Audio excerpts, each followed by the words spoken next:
교회에서부터 열심히 하시는 분들 계시더라고요. 예. 오늘 또 숙제 나갑니다. 예. 영국의 극작가인 오스왈드 와일드라는 사람이 지은 글 중에서 시기심에 관한 어떤 글이 있습니다. 리비아의 깊은 한 사막에 수도원이 하나가 있었습니다. 이 수도원에는 많은 수도사들이 경건의 훈련을 하고 수도를 하면서 수도 중에 있었습니다. 그 수도사들 중에서 특별히 한 명의 수도사가 매우 거룩하고 경건한 훈련을 하며 수도사들 중에서도 저 사람은 나중에 반드시 대주교가 될 거야, 그런 평을 받는 신실한 수도사 한 명이 있었습니다. 하루는 이제 사탄들, 글이기 때문에 사탄들이 등장합니다. 사탄들이 모여서 회의를 합니다. 회의를 하는데 저기 그 리비아에 있는 수도원 중에 한 사람 수도사를 봤느냐?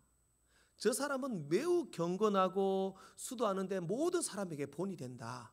사탄들이 어떻게 하면 그 수도사를 넘어뜨릴 수 있겠느냐 작전을 짜고 회의를 했던 겁니다.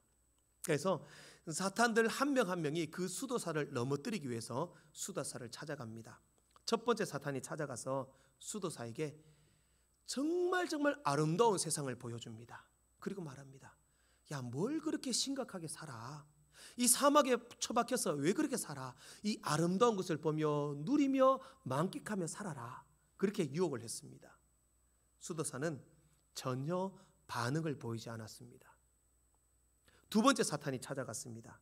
그리고 온갖 성적인 것, 음란한 것, 막 그런 쾌락적인 것을 보여주면서 수도사를 유혹했습니다. 수도사는 여전히 끄떡하지 않았습니다. 세 번째 사탄이 찾아갔습니다. 수도사에게 의심을 심어줍니다. 야, 어떻게 하나님 말씀 믿을 수 있어? 예수님 믿을 수 있어? 막 그런 의심을 심어주었습니다. 그러나 여전히 수도사는 흔들리지 않았습니다. 네 번째 사탄이 찾아갔습니다. 사탄이 수도사에게 두려움과 공포를 줍니다. 그러나 수도사는 여전히 끄떡하지 않고 요지부동이었습니다. 도저히 사탄들이 아무리 어떻게 해도 저 수도사를 넘어뜨릴 수 없다, 그렇게 생각이 되는 그때에 사탄 중에 이제 대장 사탄이 딱 나왔습니다. 대장 사탄이 나와서 아니 그것도 못하냐, 내가 하는 거 잘 봐, 이러면서 대장 사탄이 그 수도사에게 찾아가서 뭐 다른 거 보여주고 하는 것도 없이 그 옆에다 대고 귀에 대고 수도사의 귀에 대고 뭐라 속삭입니다. 그렇게 속삭였더니 갑자기 그 수도사의 얼굴이 일그러지고 인상을 쓰고 분노에 차서 수도하며 기도하며 경건훈련을 하는 그 자리를 박차고 뛰어나가버리더라는 겁니다. 사탄들이 놀래가지고 아니 대장님 도대체 뭐라고 말씀하셨습니까? 그 수도사의 귀에 뭐라고 말했습니까? 물었습니다. 대장이 하는 말이 회심의 미소를 지으며 웃으면서 내가 그 수도사의 귀에 대고 네 동생은 지금 대주교가 되었는데 너는 여기서 뭐하고 있냐, 이 말은 한마디 했다라는 겁니다. 수도사에게 어떤 유혹보다도 네 동생은 지금 대주교가 되었는데 너는 여기서 뭐하고 있냐, 수도사가 아무리 경건 훈련을 하다가 동생이 대주교가 되었다는 말 들으니까 참을 수 없었던 겁니다. 분노하고 얼굴이 혼란해지고 험악해지고 감정이 요동쳤다는 겁니다. 결국 뭡니까? 시기심을 심어주자 그 수도사도 흔들리더라. 시기심이라는 것은 사전적인 의미로 샘을 내어서 미워한다, 그런 뜻을 가지고 있습니다. 즉 다른 사람이 나보다 좀 잘 되면, 다른 사람이 나보다 많이 가지면, 다른 사람의 형편과 처지가 나보다 더 좋으면 그 사람을 미워하는 겁니다. 싫어하는 겁니다. 질투하는 겁니다. 헬라어로는 젤로이라는 단어를 쓰는데요, 의미는 다른 사람의 부와 명예, 행복을 보고 마음이 상해서 분노가 끓어오른다, 그런 뜻을 가지고 있습니다. 단순히 시기라는 것은 질투하고 배가 아프고 저 사람 잘 되니까 부럽다 이 정도가 아니라 미워하는 것, 싫어하는 것, 화가 치밀어 오르는 것, 이것을 시기라고 합니다. 성경에서도 이런 시기는 단순한 본성, 단순한 미움의 마음이 아니라 심각한 죄다, 그렇게 성경은 말씀합니다. 잠언 14장 30절 말씀에 보면 이렇게 말씀합니다. 평온한 마음은 육신의 생명이나 시기는 뼈를 썩게 하느니라. 시기하는 게요, 단순히 누구를 미워하고 싫어하는 게 아니라 나의 뼈를 썩게 하는 것이 시기다라는 겁니다. 이 야고보서 3장 14절과 15절 말씀에도 이렇게 말씀합니다. 그러나 너희 마음속에 독한 시기와 다툼이 있으면 자랑하지 말라. 진리를 거슬러 거짓말하지 말라. 이러한 지혜는 위로부터 내려온 것이 아니요 땅 위의 것이요 정욕의 것이요 귀신의 것이다. 시기는요, 우리의 뼈를 썩게 하는 것과 귀신의 것이다, 그렇게 말씀합니다. 이처럼 시기는 단순하고 섭섭하고 단순히 섭섭하고 마음이 상한 것이 아니라 우리를 망하게 하는 겁니다. 내 뼈를 썩게 하고 나를 파멸로 이끌게 하고 우리의 마음을 악한 것, 마귀에게 뺏기게 하는 것이 시기다라는 겁니다. 심각한 죄악에 빠지게 하는 것이 시기다라는 겁니다.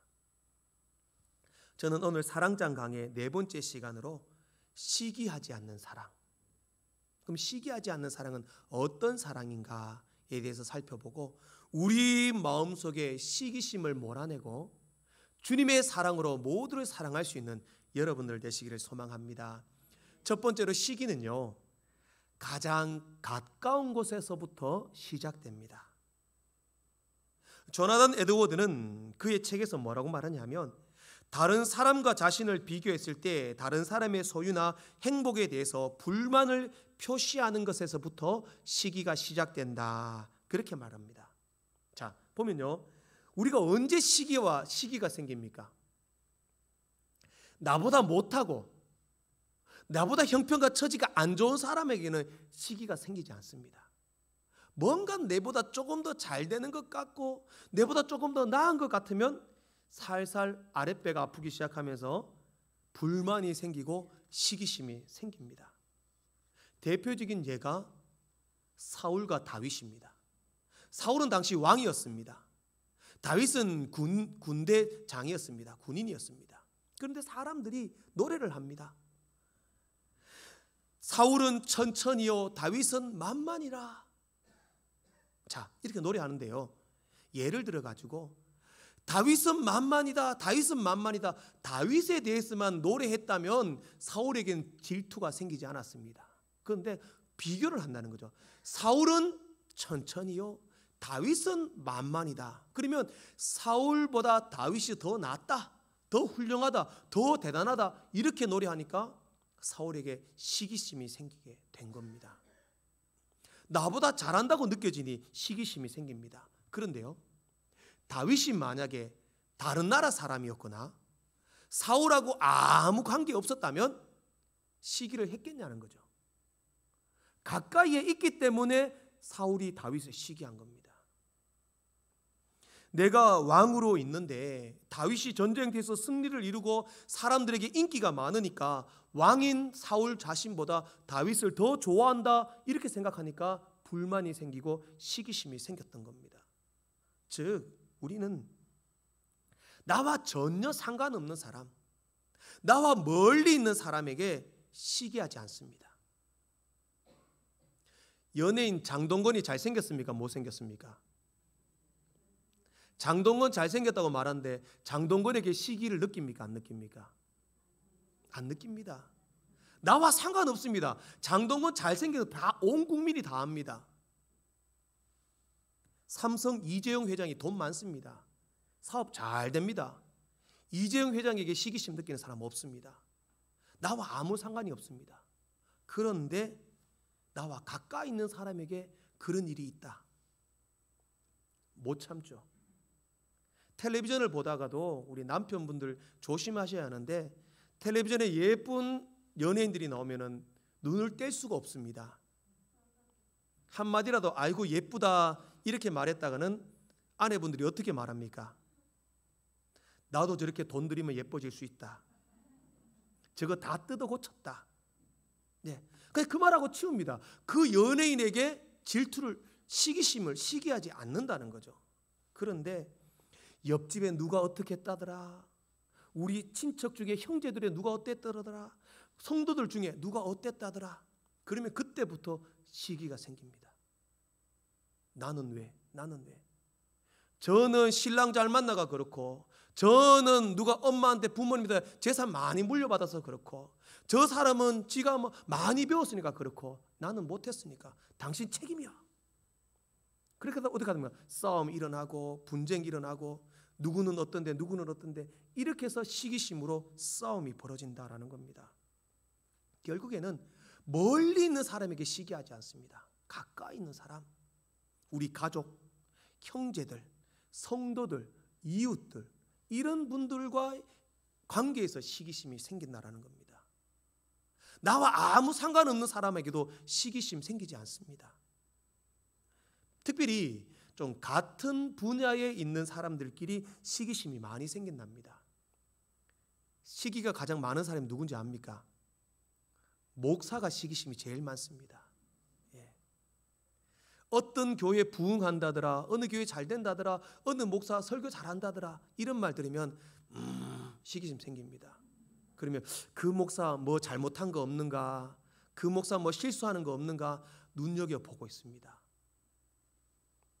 결국 같은 분야에 있기 때문에 누가 나보다 잘한다, 여기에서 못 참는 겁니다.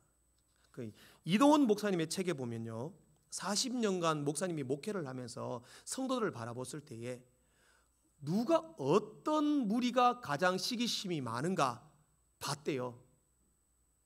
어떤 무리가 많냐면 예술하는 사람이 시기심이 제일 많답니다. 예술하는 사람이, 음악, 미술, 막 이런 예술하는 사람 있지 않습니까? 특별히 체육하고 운동하는 사람은 시기심이 없습니다. 왜냐하면 체육이나 운동은 기록이 딱 나옵니다. 내가 저 사람보다 잘한다 못한다 바로 나옵니다. 시합해보고 이기고 지고 바로 나옵니다. 그러니 잘한다 못한다 시기할 필요가 없다는 거죠. 그러나 예술하는 사람은 예술은 정답이 없습니다. 이렇게 해도 잘하는 것, 저렇게 해도 잘하는 것, 이렇게 해도 멋진 것, 이렇게 해도 새로운 것. 그러니까 내가 쟤보다 나아, 쟤는 저러면 안 돼, 저게 뭐야, 다 잘하면서도 그 속에 시기심이 있더라라는 겁니다. 제가 뭐 음악하고 미술하는 사람 욕하는 건 아니고, 예술하는 사람들이 그렇게 어떤 시기심이 많더라라는 겁니다. 동종업종, 비슷한 것하고 가까이 하는 사람들부터 시기심이 많더라라는 겁니다. 내가 잘하고 있고 내가 많은 것을 가졌더라도 남이 조금만 잘한다 얘기 들으면 시기심이 생기고, 남이 조금만 이렇게 좀 빛나 보이면은 시기심이 생기고, 내가 99개를 가지고 다 가졌다 해도 남이 하나를 가지면 나는 그 하나를 못 가진 것만으로 그 사람을 시기하더라라는 겁니다. 구약 성경에 에스더서를 보면 하만과 모르드게라는 두 명의 인물이 나옵니다. 이 당시 바사왕 아하수에로 왕은 모르드게의 사촌인 에스더를 왕으로 삼았습니다. 그때 하만은 모르드게를 시기합니다. 에스더 5장 13절 말씀에 보면 이렇게 말씀합니다. 하만이 모르드게에 대해서 어떻게 생각했냐면, 그러나 유다 사람 모르드게가 대궐 문에 앉은 것을 보는 동안에는 이 모든 일에 만족하지 아니하였도다. 하만은요, 당시의 최고의 권력자였습니다. 왕이, 아하수에로 왕이 하만에게 그 지역의 어떤 관리들보다 가장 높은 직분, 직책을 줬습니다. 그런데 모르드게의 사촌 에스더가 왕후가 되고, 이 모르드게가 조금 뭐 잘나 보이고 지한테 인사 안 했다 막 이런 이유로 모르드게를 시기하죠. 그러다가 모르드게를 죽이려고 하다가 결국 자기가 죽게 됩니다. 모르드게도 아무 상관 없었다면, 가까이 있지 않았다면 시기하지 않았을 겁니다. 결국에는 시기라는 것은 내 가장 가까이 있는 사람, 나와 밀접한 관계를 잇는 사람, 그 사람에게 시기를 하게 되더라라는 겁니다. 그런 시기가 들어오면은 경쟁하게 되고, 그 사람의 약점을 보려고 하고 단점을 찾으려 하고, 그렇게 노력하다 보면 미워지게 되고 싫어하게 되고 저주하게 됩니다. 그게 죄라는 겁니다. 시기 자체가 잘못됐기보다는 시기가 가져오는 결과가 죄라는 겁니다. 결국 그렇게 되면 순식간에 기쁨이 사라지고 만족이 사라지고 불만이 생기게 됩니다. 그러한 시기는 분명한 죄입니다. 바로 우리 가장 가까이에서부터 그 시기가 시작된다. 우리를 파멸로 이끌어가는 그 시기, 나는 과연 나의 가까운 사람에게 그런 시기의 마음은 없는가 돌아볼 수 있기를 소망합니다. 두 번째로, 시기는 시기하는 그 사람이 문제입니다. 시기심을 가진 사람, 그 사람 자체가 문제라는 겁니다. 시기하는 사람은 순간적인 시기심과 질투로 자기가 망하게 되고 자기가 파멸로 가는데도 깨닫지 못합니다. 창세기 37장에 형들이 요셉을 시기합니다. 당시 형들은 다 어른입니다. 컸습니다. 요셉은 그때 나이가 17살이었습니다. 어른인 형들이 17살 요셉을 시기합니다. 왜? 아버지가 요셉 사랑하니까. 요셉은 채색 옷 입고 있고 형들이 하는 것을 아버지에게 보고하고, 요셉이 꿈을 꿨는데 형들의 볕단이 내게 절합니다. 하늘의 해와 달이 내게 절합니다. 그것 가지고 요셉을 시기합니다. 그러다가 요셉을 죽이려고 하죠. 요셉을 죽이려고 합니다. 완전히 자기 자신이 자기들이 문제인 줄 모르고 판단력을 잃고 요셉을 죽이려 했다라는 겁니다.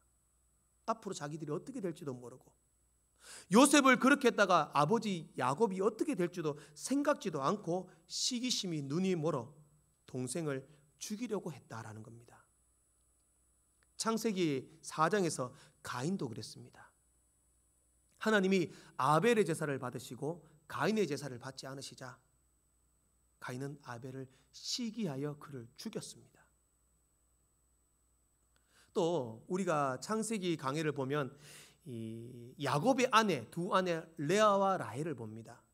자, 라헬은 말 그대로 예뻤습니다. 성경에서도 외모를 표현하는데 라헬의 외모가 아름다웠다 이렇게 말합니다. 성격도 좋았습니다. 그러니 아버지의 양떼를 먹이고 물을 먹이고 그 주변의 목자들과 친분을 누릴 만큼 관계성도 매우 좋았습니다. 그러면 여성으로서 얼굴 예쁘죠? 관계성 좋죠? 일 잘하죠? 되게 성실하죠? 모든 것을 갖춘 여인이었습니다.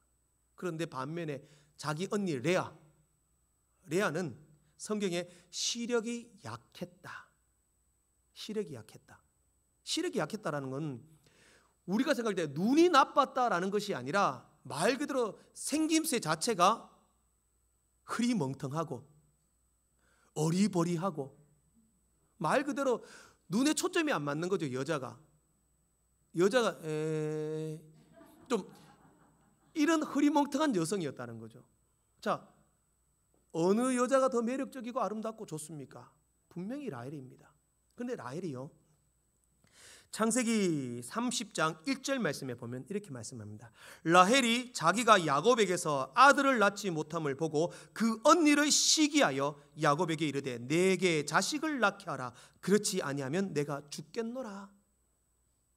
라헬이 언니를 시기합니다. 지는 다 가졌습니다. 그런데 자녀 놓지 못하는 하나 때문에 자기 언니를 시기하여 야곱에게 내 죽이라. 나 죽는다. 나 못 넣으면 죽는다. 자식 못 넣는 게 야곱 잘못입니까? 라헬 잘못입니까? 야곱 잘못이라면 레아도 애를 못 낳아야죠. 그죠? 레아는 애를 순풍순풍 잘 낳습니다. 결국 자기 문제입니다. 그것도 깨닫지 못하고 남편을 괴롭히고 죽여라. 결국 완벽하게 다 갖췄지만 하나 가진 언니를 보고 시기하여 질투하여 남편을 덜덜 볶는 겁니다. 한 농부가 염소와 나귀를 기르고 있었습니다. 주인의 입장에서는 염소와 나귀 중에 뭘 더 사랑하겠습니까? 나귀를 사랑할 수밖에 없습니다. 왜? 나귀는 무거운 짐도 옮기고 집안의 일도 하고 뭐 열심히 되게 유용한 동물입니다. 염소는 맨날 풀이나 뜯고 지 혼자 산으로 댕기고 그냥 별로 나중에 잡아먹을 때만 유용하지 크게 쓸모는 없습니다. 당연히 주인이 나귀를 사랑했습니다. 나귀를 쓰다듬어주고 아껴줬습니다. 염소가 그걸 보니까 시기심이 생깁니다. 나귀만 좋아하고 주인이 나를 미워한다 생각하고 염소가 꾀를 냅니다. 나귀를 찾아가서 야 나귀야 너 왜 그렇게 살아? 주인이 맨날 네 무거운 짐 지우고 일 시키고 너 힘들지 않아? 그거 주인이 너 싫어해서 그런 거야. 나 봐봐 나한테 일 안 시키잖아. 주인 나 사랑해. 그러자 나귀가 묻습니다. 염소야 어떻게 하면 나도 사랑받을 수 있어? 묻습니다. 그러자 염소가 말합니다. 내가 방법을 가르쳐 줄게. 염소가 나귀에게 이제 주인이 짐을 지고 갈 때 너는 무조건 넘어져. 일을 시키면 넘어져. 막 못하는 것처럼 허약하고 약한 척해. 그러면 일을 안 시키고 너를 사랑해 줄 거야. 염소는 생각했죠. 나귀가 일 못하고 짐 못 지면 주인이 어떻게 할 거다? 팔아버릴 거다. 그렇게 생각했던 거죠. 나귀가 그랬습니다. 막 짐을 지고 가다 넘어지고 일을 하다 넘어지고 하니까 주인이 걱정합니다. 이 나귀가 어떻게 왜 이럴까? 몸이 안 좋은가? 의사를 불러왔습니다. 의사가 진찰을 하더니만 뭐라고 말했냐면 나귀가 많이 아픈데 낫는 방법이 있습니다. 염소 간을 먹으면 됩니다. 자, 바로 그날 염소의 생명은 나귀에게로 갔습니다. 지가 문제인데 결국 그렇게 시기하다가 자기가 파멸된다는 겁니다. 문제는 뭡니까? 시기하는 사람이 문제입니다. 시기하는 마음 자체를 가진다는 자체가 문제라는 겁니다. 하나님이 우리에게 주신 마음이 아닙니다. 사랑의 마음이 아닙니다. 시기하는 것, 그 사람이 문제입니다. 내가 사랑하고 이해하고 배려하고 정말 그 사람을 아낀다면 시기심이 찾아오지 않습니다. 시기는 우리 가장 가까운 사람에게 시기심이 생깁니다. 그리고 시기심이 생기는 자신이 문제다라는 사실입니다. 오늘 그 사실을 깨닫고 과연 내 속에는 그런 시기의 마음이 없는가 돌아보고 시기가 아니라 참된 사랑으로 사랑할 수 있는 여러분들 되시기를 소망합니다. 마지막으로 그러면 우리가 그 시기심을 극복하고 사랑할 수 있는 비결이 무엇인가? 두 가지를 한번 살펴보고자 합니다. 시기심을 극복하고 사랑하기 위해서는 먼저 연습해야 합니다. 의도적으로 연습해야 합니다. 뭘 연습해야 하느냐? 내 자신에 만족하는 연습을 해야 합니다. 내 자신에게 만족하고 내가 최고야, 내가 제일이야 이렇게 여긴다면 남에 대해서 시기할 이유가 없습니다. 필요가 없습니다. 그게 안 된다는 거죠. 그러니 연습하고 노력해야 합니다. 어떻게 연습하느냐? 아침에 딱 일어나서 거울 보실 때마다 자기 자신을 보고 이렇게 말합니다. 최고의 하나님의 최고의 걸작품 연습합니다. 따라하겠습니다. 이렇게 딱 거울 보시고 거울에 누구 나옵니까? 자기 얼굴 나옵니다. 요거 10번 연습하기입니다. 일주일 동안. 자, 자기 얼굴 보고 따라합니다. 하나님의 최고의 걸작품. 그게 누굽니까? 저라는 거죠. 자기 자신에 만족해야 합니다. 자기 배우자들에게 만족하십시오. 이제 남편이나 아내를 보면 이렇게 얘기하십시오. 가까이 있으시면 지금 하셔도 좋고요. 여보, 따라합시다. 여보, 얼굴에 김 묻었어.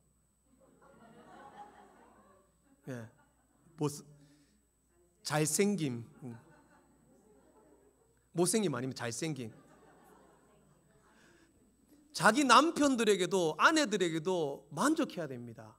항상 그렇게 멋있다, 잘생긴다 연습하라는 거죠. 연습하다 보면은 잘생겨 보입니다. 예뻐 보입니다. 그러면 남에게 불평불만할 필요가 없습니다. 제가 삼행시를 한번 해보겠습니다.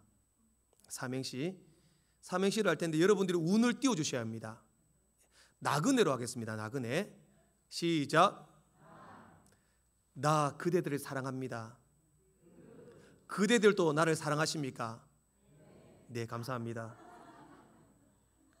이렇게 만족하는 겁니다. 내 스스로 만족하고 여러분들 나를 사랑하는구나, 나는 그렇게 믿고 만족하고 기뻐하는 겁니다. 그러면 남에 대해서 부럽지 않습니다. 다른 교회 목사, 몇천 명 되는 교회 목사 안 부럽습니다. 그게 만족하며 사는 겁니다. 연습하고 또 연습하면 내 속에 시기심이 생길 여유가 없습니다.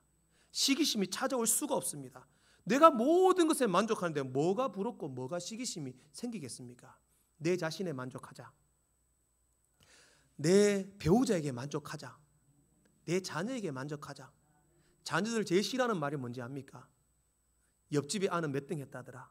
옆집에 아는 어디 취직했다더라. 옆집에 아는 어떻게 결혼했다더라. 신랑은 어떻게 잘 산다더라. 네, 그런 말 제일 듣기 싫어합니다. 자기 자녀들에게 만족하십시오.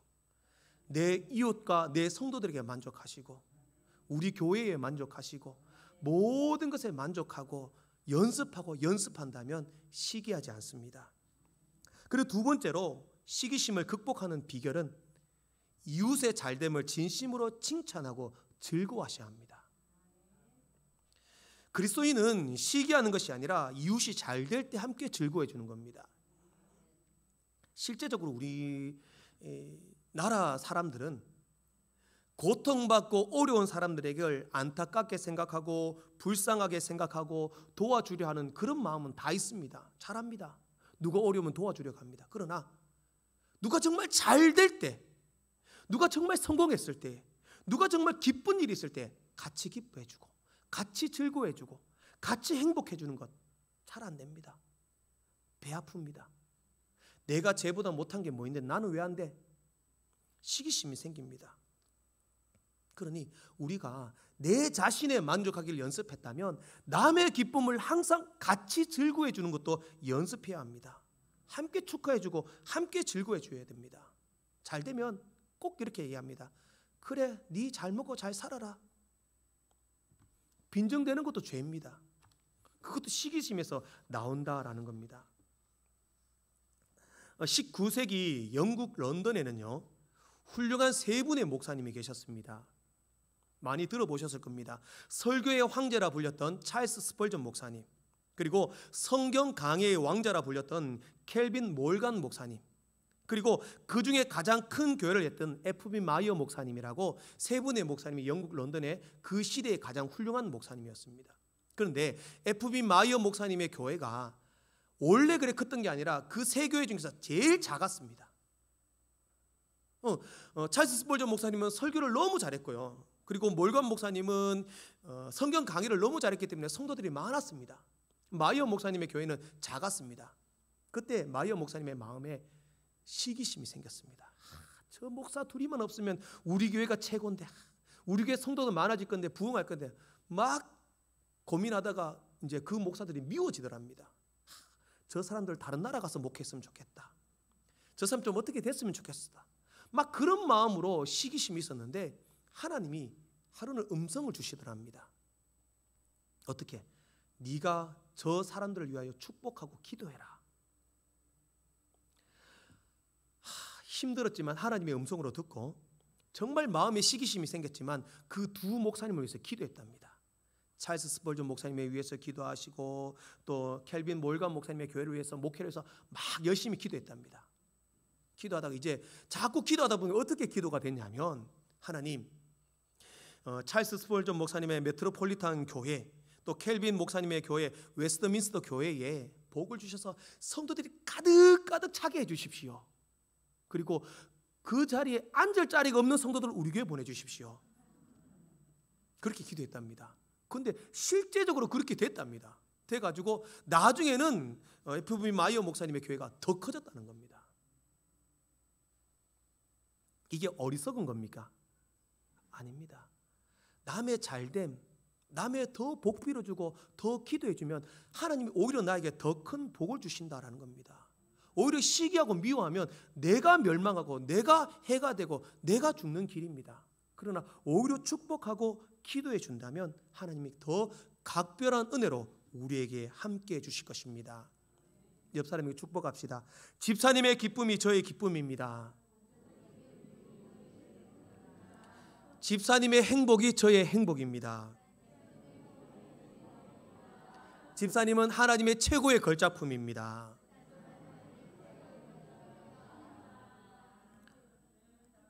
사랑하는 성도 여러분, 우리 부족하지만 노력합시다. 내 마음의 시기심을 몰아내기 위하여 연습합시다. 시기심은 하나님이 주시는 마음이 아닙니다. 마귀가 주는 마음입니다. 가장 가까이 있는 사람부터 시기하지 않고 이해하고 사랑하기 위하여 노력해야 합니다. 그리고 그분들과 함께 기뻐해주고 함께 즐거워해주고, 내게 조금이라도 시기의 마음이 생기는 사람이 있다면 오히려 그 사람을 위하여 축복하며 기도해 준다면 하나님께서